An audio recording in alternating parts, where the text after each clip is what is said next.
Hello বন্ধুরা, সংস্কৃত স্বাগত জানাই, তোমাদের সকলকে স্বাগত জানাই। এই সবেমাত্র দ্বাদশ শ্রেণীর অর্থাৎ তোমাদের ক্লাস 12-এর তৃতীয় সেমিস্টারের সংস্কৃত পরীক্ষা শেষ হলো।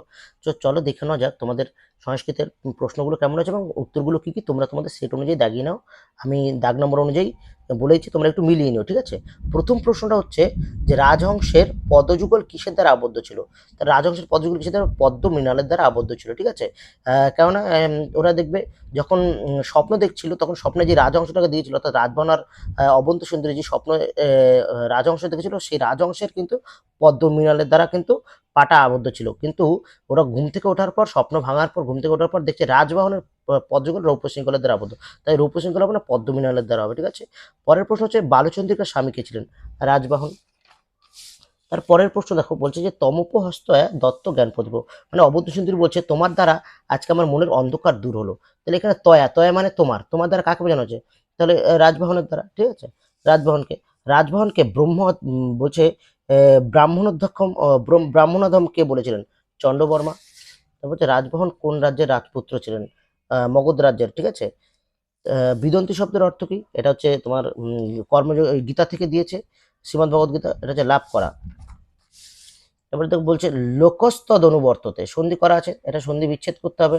এই দন্তস্বটা হচ্ছে, এটা বিসর্গ হবে, ঠিক আছে। লোক তদ, আর দ থেকে অবিরয়, অনুবর্ততে। তারপর এটা মন ও বুদ্ধির মধ্যে কে শ্রেষ্ঠ? তোমরা পড়েছো বুদ্ধি শ্রেষ্ঠ। কর্মেন্দ্রিয় কটি? কর্মেন্দ্রিয় হচ্ছে 5টি, বাক পানি পাত পাই উপস্থ, ঠিক আছে। কারা শ্রেষ্ঠ ব্যক্তিদের অনুসরণ করে? সাধারণ মানুষেরা। শ্লোকটা ছিল যজ্জদাচরতি শ্রেষ্ঠ স্তর ততবেতর জন সৈয়দ প্রমাণম করতে লোকস্তদ অনুবর্ততে, ঠিক আছে। তো সেখানে লেখা যজ্জদাচরতি শ্রেষ্ঠ স্তর ততবেতর জন, মানে একজন শ্রেষ্ঠ ব্যক্তি যা যা আচরণ করেন অন্যান্য সাধারণ ব্যক্তিরা তাই আচরণ করেন, ঠিক আছে। সেই জন্য এটা হবে। তারপরে বলছে শকুন্তলা পালক পিতার নাম কি? এটা জানো সবাই। কর্ণ। কো নাম উষ্ণত কেন নবমালিক যদি, কথাটা কে বলেছেন? অর্থাৎ কেই বা নরম পাপড়ি বা ফুলের মধ্যে গরম জল, উষ্ণ জল ঢালতে চায়। তো কথাটা বলেছিলেন কে? প্রিয়ংবদা। দুষ্যন্ত শকুন্তলার মতে বলছে দুষ্যন্ত শকুন্তলার কোন মতে বিবাহ হয়েছিল? গান্ধর্ব মতে। তারপরে সত্য মিথ্যার সঠিক একটা বিকল্পটা চিহ্নিত করতে বলেছে। অনুসূয়া দুর্বাসার জন্য পা ধোয়ার জল ব্যবস্থা করতে গিয়েছিল, ঠিকই। কেননা প্রিয়ংবদা গিয়েছিল ওনাকে সন্তুষ্ট করতে, যে লেখা আছে দেখো। প্রিয়ংবদা গিয়েছিল সন্তুষ্ট, ওনাকে সান্ত্বনা দিতে বা সন্তুষ্ট করতে। যখন শকুন্তলাকে ঋষি দুর্বাসা অভিশাপ দিয়ে চলে যাচ্ছিলেন, তখন অনুসূয়ার কথায় প্রিয়ংবদা গেল ওনাকে সান্ত্বনা করতে এবং ওনাকে ফিরিয়ে এনে দিতে, কোনো একটা উপায় বাতলে দিতে, আর ও পা ধোয়ার জলের ব্যবস্থা করতে হয়েছিল। কিন্তু শকুন্তলা পিতার চিন্তায় মগ্ন। এটা ভুল। শকুন্তলা পিতা চিন্তায় না, তার স্বামী চিন্তায় মগ্ন। আর দুর্বাসা সাপ মুক্তির উপায় বলে দিয়েছিলেন, ঠিকই। ওই অঙ্গুরীয়কের মাধ্যমে, যেটা সেটাই উপায়টা বদলে দিয়েছিলেন, ঠিক আছে। এটা হবে। তারপরটা দেখো, বলছে শকুন্তলা উপাখ্যান বর্ণিত হচ্ছে কোথায়? মহাভারতে। তারপরে ভার্গব শব্দটির ব্যুৎপত্তি কি? ভৃগুযুক্ত হন, হয় ভার্গব। আত্মপ্রীতি অর্থে এখানে যশ হবে, ঠিক আছে। যশ ক্ষীর এগুলোর অর্থে উত্তর ক্যাচ করতে হয়। বৃদ্ধিযুক্ত মতুব, বুদ্ধিমান, ঠিক আছে। সরি, বুদ্ধিযুক্ত মতুব, এটা উত্তর হবে বুদ্ধিমান। তারপর এটা বলছে দেখো, স্তম্ভ মিলাও। পিতৃমত মতুব, পিতৃযুক্ত মতুব, পিতৃমত মতুব প্রত্যয় লাস্টে মত বা বধ কমন থাকে, ঠিক আছে। তারপর বৈশ্যমিত্র, বিশ্বামিত্র প্লাস ওয়ান বৈশ্যমিত্র। গুরুযুক্ত হয়েছেন গুরিয়েশ, আর মহিষ্ঠ, ঠিক আছে। মহিযুক্ত ইষ্টন মহিষ্ঠ। এটা হচ্ছে উত্তর, সেই অনুযায়ী ডি হবে। একটু মিলিয়ে নিও সবাই।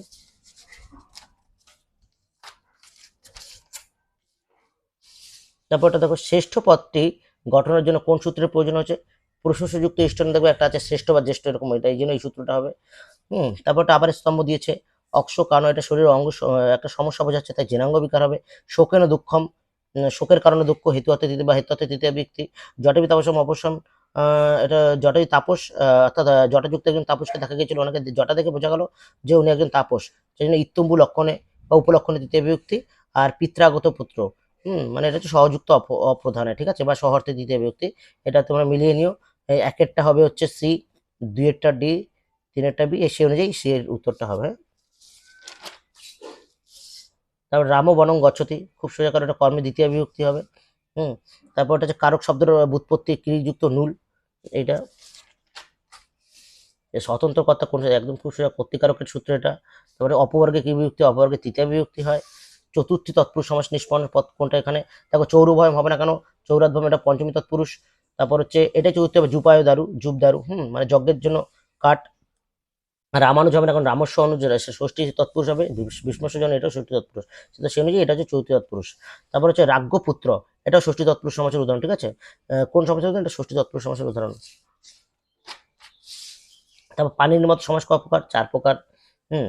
তারপর হচ্ছে সমুদ্রম, মদ্রাং সমৃদ্ধি, এটা হচ্ছে সমুদ্রম অবয়ব সমাসের উদাহরণ একটা। অভাব অর্থে কোন অভাব অর্থে অবয়ব নিষ্পন্ন পদটি কোনটা? নির্জনম, মানে তোমার জনম অভাব এরকম। তারপর ভাষার ছদ্মনাম কোনটা? অগ্নিপ্রিয় বা অগ্নিমিত্র। এখানে এই কোশ্চেনটা একটু দ্বন্দ্বমূলক প্রশ্ন, সংশয় আছে অনেকে, তবে ওনার প্রিয় নাম ছিল, ওনার আরেকটা নাম ছিল অগ্নিপ্রিয়, ঠিক আছে, তো সেই অনুযায়ী এখানে অগ্নিমিত্রটা হবে। তারপর হচ্ছে ভবভূতির প্রথম রচিত নাটক কোনটি? মালতী মাধব। তারপর হচ্ছে স্বর্গস্ব প্রতিস্বর্গস্ব বংশ মন্বন্তরণে এই অনুযায়ী, মানে এখানে দিয়েছে যে তোমার পুরাণের যে 5টা লক্ষণ, সে অনুযায়ী এটা উত্তর হবে। হ্যাঁ। সংস্কৃত সাহিত্যে সর্ববৃহৎ পুরাণ কোনটি? স্কন্দ পুরাণ। বামন অর্থ হচ্ছে ক্ষুদ্রাকৃতি, ঠিক আছে। তারপর হচ্ছে দশমিক সংখ্যা পদ্ধতির পুনর্ব্যবহার যার হাত ধরে আছে? কার হাত ধরে? আর্যভট্টের হাত ধরে। ধনাত্মক ও ঋণাত্মক রাশি আলোচনা কার গ্রন্থ? ব্রহ্মগুপ্তের। কুমার সম্ভবের রচয়িতাকে? কুমার সম্ভব হচ্ছে কালিদাস। কুমার কি ধরনের কাব্য? এটা হচ্ছে মহাকাব্য। একটা ছিল হচ্ছে তোমার রঘুবংশমার কুমার সম্ভবম কালিদাসের, ঠিক আছে। ব্রহ্মগুপ্ত চরিত্র রচিত একটি গ্রন্থের নাম কি? ব্রহ্মস্ফুট সিদ্ধান্ত। আর লাস্ট প্রশ্নটা হচ্ছে এগুলোর মধ্যে কোনটি ভবমতী রচনা? দেখো, মহাবীর চরিত হবে না, মালতী মাধব হবে না, এই দুটোই হচ্ছে এই তিনটেই হচ্ছে তোমার ভবভূতি লেখা, কিন্তু শুধু মুদ্রা রাক্ষসটা হচ্ছে বিশাখ দত্তের মুদ্রা রাক্ষস, ঠিক আছে। এই জন্য এটা হচ্ছে ভবভূতি রচনা নয়, ঠিক আছে। এই হলো তোমাদের প্রশ্নপত্র, খুব সুন্দর প্রশ্ন হয়েছে। আশা করি সবারই ভালো নম্বর আসবে। তোমরা একটু নিজেদের সেট নম্বর অনুযায়ী মিলিয়ে নিয়ে উত্তরগুলো, ঠিক আছে।